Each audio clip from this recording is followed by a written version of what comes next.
Let's take a few deep breaths and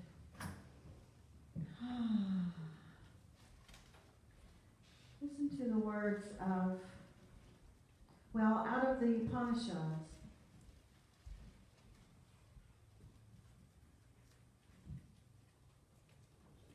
Those who see all creatures within themselves and themselves in all creatures will know no fear. And those who see all creatures in themselves and themselves in all creatures know no grief. How can the multiplicity of life delude the one who sees its unity? Let's take a deep breath into that idea of how can we be afraid of others in the world when we know our unity with all life? How can we be afraid of one another, of cultures and religions different from our own? How can we be afraid in the world of uncertainty when we know the unity of all life?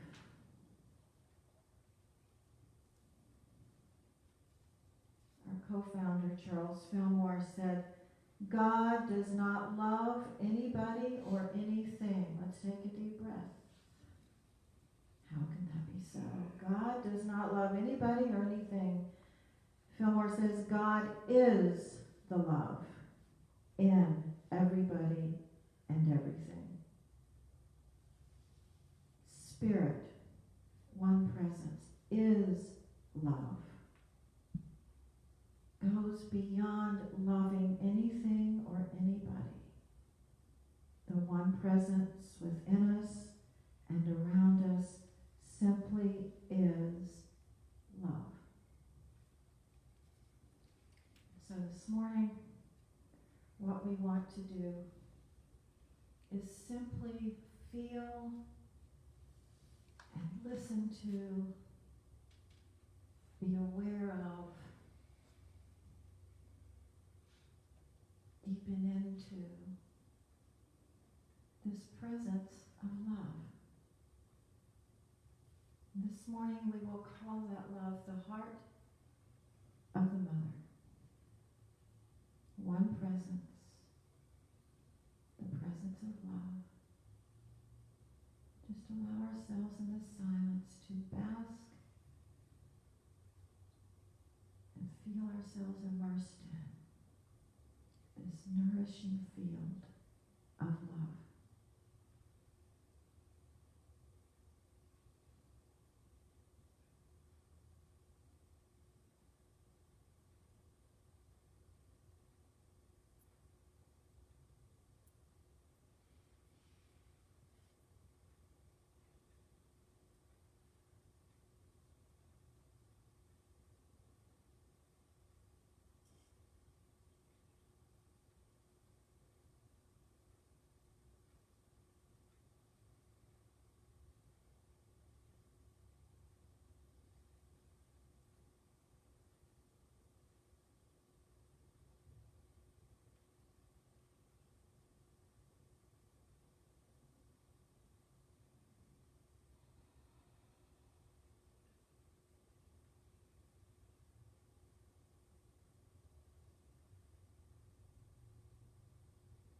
Just as we floated in our mother's wombs,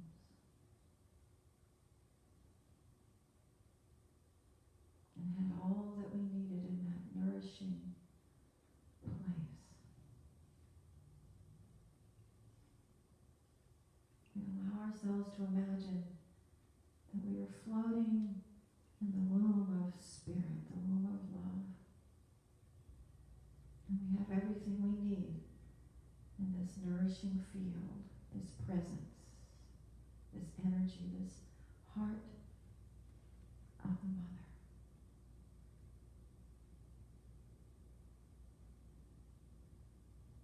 And from that place we view the world and we listen to what is ours to do and be and express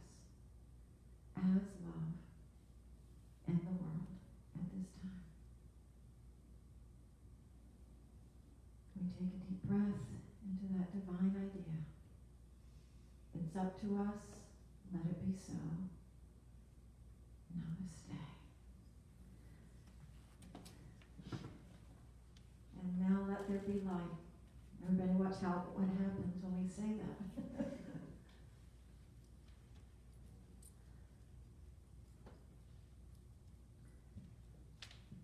So we want to bless, as Carlotta said, all the people who've mothered us and nourished us and watched over us and guided us. And they were there to encourage us when maybe things seemed the most darkest. So that would be our mothers and our grandmothers, right? And our aunties and sisters and teachers and neighbors and friends and community. And the mothering hearts and masculine and feminine everywhere. Is that okay? Yeah. Name their names. Just name a few names of the people who mothered you and nourished you. Just speak their names.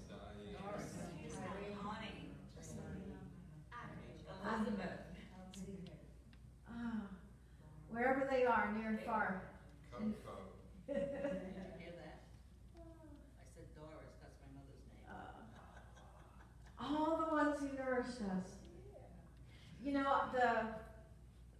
I really give thanks for this. That the older I get, the less I remember the hard things. Yes.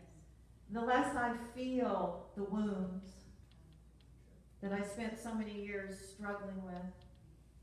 Just one small example, you know, my mother, Miss Lillian Carter, who was named after Jimmy Carter's mother. She had a way with a hairbrush and a switch and a belt. Ice water. And I stayed in that struggle for a long time. Now, what do I remember? Things like the night my body was hurting so bad, and she stroked my brow for hours to help me fall asleep. That's what I remember. That's what I feel. The mothering love energy that she was capable of, that went so far beyond the times when she forgot. And that's what we want to remember. Our lives will feel like struggle and have some painful events. What we're invited to know more fully and deeply and strongly is the presence that holds us through everything. And sometimes it's literally our mothers who will be that outstanding presence of mothering, nourishing love. And sometimes it'll be somebody else. We find our mothering presence, don't we? And it was my mother who, when I decided to leave everything in Florida and go to California, I said, I think I'm in love with this therapist in California, and if I go through this, it's going to change everything. I think I might move to Santa Barbara. I think I might be in love with this man in California. My mother went, praise the Lord, go to California. You know, she was the encourager that went beyond the times when she forgot who she was. See, this is what we want to do. We want to see the goodness of our human family, rather than focusing on the places and the times when we forget who we are. Is that okay to do? It's called forgiveness, by the way. There's a Sufi chant from the Universal Dances of Peace, and it goes like this. All I ask of you is forever to remember me as loving you. All I ask of you is forever to remember me as loving you. Ishke lama bu leila, ishke lama bu leila. Ishke lama bu leila, ishke lama bu leila. So that means God is love. God is the beloved. Oh, God is the beloved. The Sufi, the mystical branch of Islam. The idea is, all I ask of you is, don't remember the hairbrushes and the belts. All I ask of you is forever to remember me as loving you. Ishkila Mabulela. God is love. That's all there is. God is love. God is the beloved. That was one of the last things that my husband, when he passed over, said to me before he shut his eyes and didn't open again. Remember the good times. It's the kindest thing. It relieves us from the fear and the heartbreak, and it relieves our beloveds, the souls with whom we're connected. It's called forgiveness, oneness, love, unity. So, Hafiz said this, take this idea out into the vast fields of light and let it breathe. See, this idea that we can connect with the love. It's the one thing that's real. It's not a part of the illusion of separation. It's the one true thing. And that's what we can take with us throughout eternity. Take that out into the vast field of light. Let that shine. Let that express. So now we're going to sing. And I want to invite you to think of someone that you may be holding outside of the circle of your heart. And it might be literally your mother. It might be someone through whom you experienced hurt or wounding or confusion. So as we sing this, just let those folks drift through your field of spiritual vision, and let those folks drift through your heart and just feel a moment the presence of love, no matter what they did or didn't do or said or didn't say. It's called forgiveness. It's called oneness. So are we ready? This is your big debut. Okay. All I ask of you is forever to remember me as loving you. All I ask of you is forever to remember me as loving you. Ishke lama bulela, ishke lama bulela, ishke lama bulela, ishke lama bulela. All I ask of you is forever to remember me as loving you. Think of the people who you've had your conflicts with. Think of the people who you left their lives saying, I will never speak with you again. Think of the people who we've cut out of our hearts when Spirit keeps circling back around saying, actually, there's no one you can cut out of your heart. Because we're all in oneness, we're all in unity. At the end of the day, at the end of that moment when we move to our next field of life, we want to be in the love presence. Because all the conflicts won't matter anymore. Is that okay? So Myrtle Fillmore said, keep on praying for faith. In Sunday morning circle this morning, Jim said, I have the faith. That it really is, that it really is working together for good, that there really is higher purpose. There's sacred purpose. Whether we understand it or not, we have to have that faith. Sometimes there's going to be things in the unseen that we don't know yet, we don't understand yet. But we live in a field of nourishing presence, in a field of vast possibilities. So trusting that, having faith in that, it is through prayer that you develop all your wonderful qualities of soul. And this writer who wrote this book, Divine Audacity, and by the way, she's our speaker for our next Unity Conference. I'd like just to read to you a few words that Linda wrote. She says, from the Gospel of Thomas, blessed are they that are one within themselves, they will find the kingdom. To know oneness within ourselves, with oneness with spirit, oneness with one another, oneness with all life, that's where we find the kingdom. We are one. We're one with God and with all others. The essential unity of all is a truth discerned by mystics of all traditions in all times. They must have known something. They must have deepened into prayer and meditation and felt that oneness, that's what they wrote about. The Course in Miracles says heaven is not a place or a condition. It is merely an awareness of perfect oneness. If we want to know the kingdom of heaven, then practice knowing oneness. Albert Einstein, who knew? Reverend Albert Einstein. He says our separation of each other is an optical illusion of consciousness. It's not real. We decide we're separate. No, you're in a different culture, a different religion, a different race. You're in a different political party, so I am separate from you. But Uncle Albert said, no, actually that's an illusion in your consciousness. You cannot be separate from one another. The unifying power of love is the remedy for separation consciousness. And that's what we're talking about. Being in the heart of the mother. It's the unifying heart of the mother present.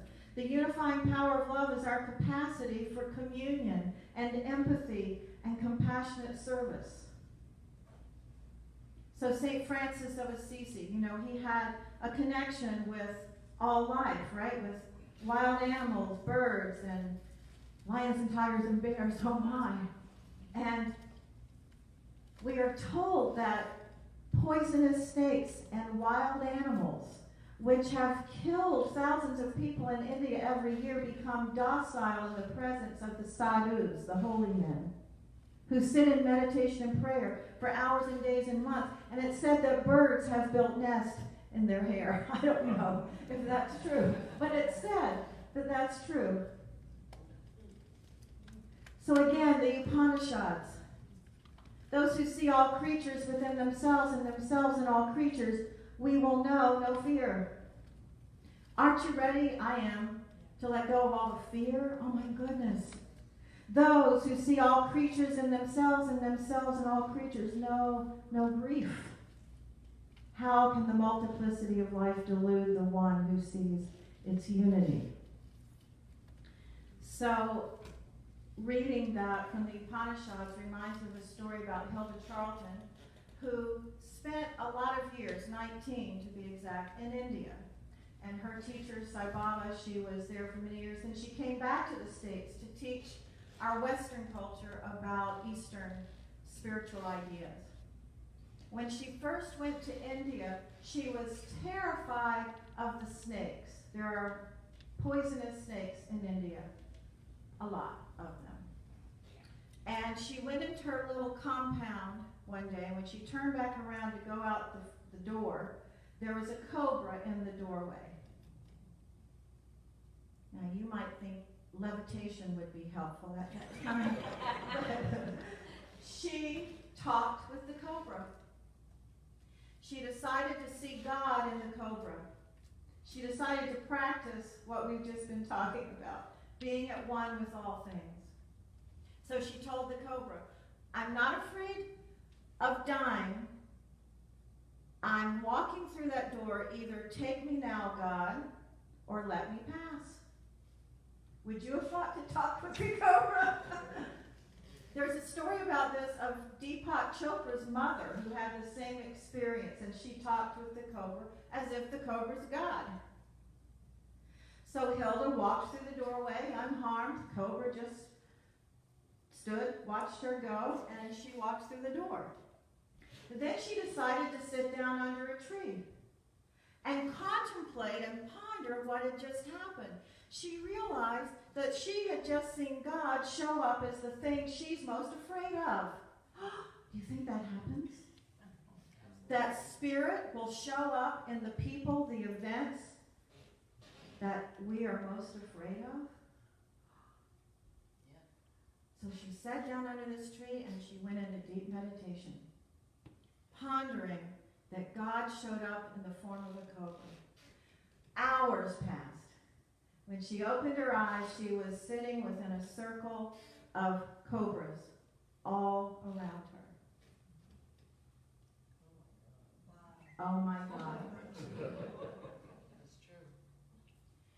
Now what happened, she faced her greatest fear, and then Spirit came and said, well, let's just confirm for you once and for all. Let's just give you one more demonstration. that we walk in the world constantly held by spirit. Now, the same is true even if she had been bitten by the cobra. That's what you were saying this morning, Jim. We are surrounded by nourishing presence at all times, even when it looks like a snake bite. That's not always easy to get. So what is the thing we're most afraid of? The suggestion is we see God showing up in that circumstance and in that event and in that person or that group of people. That we let ourselves feel oneness with even those who spitefully use us or hurt us. That we see Spirit show up even in those who we feel are totally without good sense and light. In other words, my new button that Carlotta gave me this morning, I stay woke. I don't go to sleep because somebody looks like an enemy to me. As a matter of fact, I better stay more woke, more awake in the presence of that person. I better watch myself. I better be truthful and assess, am I seeing myself in oneness as I'm instructed to do by the great saints and mystics, or am I seeing myself in the illusion of separation? Because there's something about them I just don't like. Anybody have anything to say about that? Yeah. Okay. So Charles Fillmore said, motherhood divine is the brooding, nourishing element of divine mind or God in which spiritual ideas are brought to fruition. In other words, you and I are called to be the mothering presence. So, here's my practice these days, to simply attempt to observe and form no opinions. It's hard. It's so hard. And also to take into my heart, like Mother Mary did. Remember that Angel Gabriel said, you know, you're going to have this baby and everything's going to change. There's going to be a consciousness brought into the world that's going to change everything. And what were we told? Mary took these things into her heart and pondered them. I love that word. Because the pondering is in a way like waiting. We ponder, we listen. We are in that nourishing presence and we listen. We ponder, oh, this Christ consciousness is going to be born into the world and it's going to be born through us. We're going to be called to be the presence of healing and peace and understanding and forgiveness. I better think on that. I better ponder that. I better take that in my heart and let it deepen in me. Okay, back to the have no opinions. Question. No question, just a question. I understand what you're saying, but just a question. There's a difference between opinion and judgment. And I think if we kind of, there is. And if everybody wants to look it up and do a little research, you might be able to learn about the opinion and the judgment and how to, because it's okay to have a basic opinion about something. But when you attach emotion to it, anger and whatnot, and make a judgment call on it, that's the difference. So I looked it up, so, because I would try, Observation is different. observation, judgment, opinion, look all that up, because, Judgment is when you put your emotions and your own beliefs into it. right, exactly. Observation is like standing back and seeing the whole situation. And isn't it a great moment when we step back and observe and breathe and pause before we start making up a story about what's happening? Isn't it good to take it into our hearts and ponder it before we leap out with an action that perhaps we'll need to reel back in at some point? An example we talked about this morning, 9/11. And you remember there was a fury to bomb Iraq for what? Weapons of mass destruction. Remember this? And remember the memorial for the firemen in New York City. And they were in that church having a memorial, and Richard Gere was one of the speakers. And you know he's a practicing Buddhist. And he said, let us pause. Let us take a deep breath. Let us ponder next right and perfect step. Because we don't know if there's weapons of mass destruction. Y'all remember what happened? He was booed off the stage. Yes. He was booed off the stage. And he was a voice. He was a voice of reason. He said, pause, take a minute. As Carlotta says, take a minute. Just take a breath. Stay woke. Don't go to sleep because of the fear. Stay awake because we've been called to ponder these things in our hearts. Next right and perfect step. Pondering is a good thing. So divine motherhood is what we're all called to. Because I can look out into the world at the circumstances and events, and I can go, oh my God. Oh my God. How will we ever pull out of this? How will we ever make this right? How will we ever have healing in this event, in this issue, in this moment? I have to pull back into this calling of divine motherhood and ponder and hold in my heart the higher possibility for my species rather than the lower possibilities for my species. It is not easy. However, it's possible. Like the people who texted me this morning said, I can't be there, it's going to be too nasty. I'm sorry, I have formed an opinion.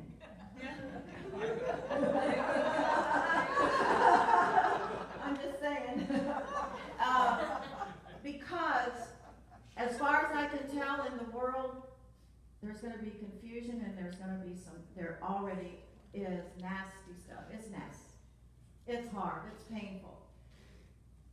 It's heartbreaking what we see in the world.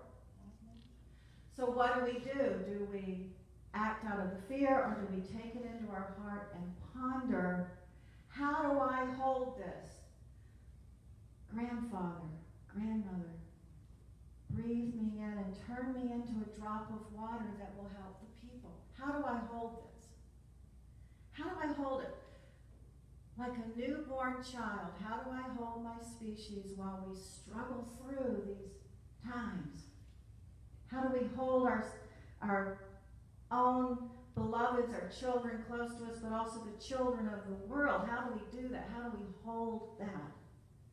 And so this is one way to look at it. It's divine motherhood. We hold our species like we're birthing a newborn child, because in many ways our species is like a newborn child. In many ways we're seeing ourselves for the first time. And seeing ourselves without fear is a holy moment. Holy moment. So brooding, it means extremely thoughtful and contemplative and meditative and reflective. So I am one with the heart of the mother. Ave Maria, salutation to Mary. Salutation to divine motherhood. Salutation to saying yes to birthing the Christ even when you have no clue how to do that. The angels of our lives will show up and say, you are going to birth the Christ. And you say, do tell. Oh, Mo, really? I'm going to ponder that in my heart. How am I going to do that? Because I fall down. I forget. I go into the sorrows. I go into the abyss. I get afraid. How in the world am I going to birth the Christ? Salutation to the divine mother within each one of us who is saying yes to birthing the Christ. Salutation to the mother present. I am one with the heart of God. And Kyrie eleison. That's old Greek, not old green. Old Greek. It's an ancient text. The old green text says, the old green text says, where did we go? We lost it. It means, where did we go? Stop. Okay. Stop pressing buttons. Stop touching buttons. Okay, so clear. Anyway, Kyrie eleison means, Lord, mercy. Let there be mercy. Now, I grew up hearing my grandmother say that a lot. Lord have mercy. The point is, people, let us have mercy. You know, the consciousness of spirit within us, let us have mercy with one another. Let us have mercy with the events and circumstances in the world that break our hearts. Let us have mercy in our thoughts and in the way we ponder these things in our hearts. Let us have mercy. Because sometimes it's more, oh, she changed it to all three. May my sins be transformed so easily. Sometimes in our hearts we don't have mercy, do we? Oh, they'll get theirs. You just wait. It'll catch up with them. Or God doesn't like ugly. God doesn't like ugly. But I'm invited to stay awake. I'm invited to stay woke. To know that I can't just say, oh, God have mercy. I have to have mercy within my heart. Because you're one. Towards whom? I could start with myself. Yes, absolutely, always. Have mercy with myself for what I did or didn't do or said or didn't say, how I showed up or didn't show up, how I showed up not so great, how I showed up maybe okay. Have mercy on myself and the way I think on myself. Have mercy on one another. Have mercy with the cultures, the religions, the people I don't understand fully. But instead of making up stories about how they're not good enough or right enough, simply have mercy. Know our oneness with each other. I mean, you know, a lot of people quote Rumi. What was that great quote you gave us? This morning, Yeah, Rumi quote. that love is the mother. Mother is love. Love is the mother. We are born in love, and love is the mother. A lot of people quote Rumi, which I find so interesting because he came out of the Islamic faith. And the Islamic faith is part of the enemy consciousness right now. Because we're ignorant. What? That's because we're ignorant. So, Rumi was a part of the mystical branch of Islam. And he's one of the great teachers of our time. And he was writing, back in the 12th, 13th century? And yet he's one of the spokespeople for the world we're in right now. And a lot of people don't even get that he's out of Islam. We are a peculiar species, adorable and precious. So let's take a deep breath. We bless our mothers, those through whom we have come into life. We bless the souls of our mothers, wherever they are, in physical and non-physical. We bless all those who've nurtured us and blessed us and encouraged us, the men and the women who mothered and watched over and encouraged and sometimes gave us some tough love to support us in our strength and in our stamina. We bless all those who are serving as a presence of the mother in the world. We bless ourselves as we practice taking into our hearts the calling and the spiritual guidance and pondering our next right and perfect step, individually and as a species. We're rolling up our spiritual sleeves and getting to work in deeper, expanded ways to know ourselves as the nourishing presence in the world. And so from that place, I say to all of us, Happy Mother's Day. Namaste.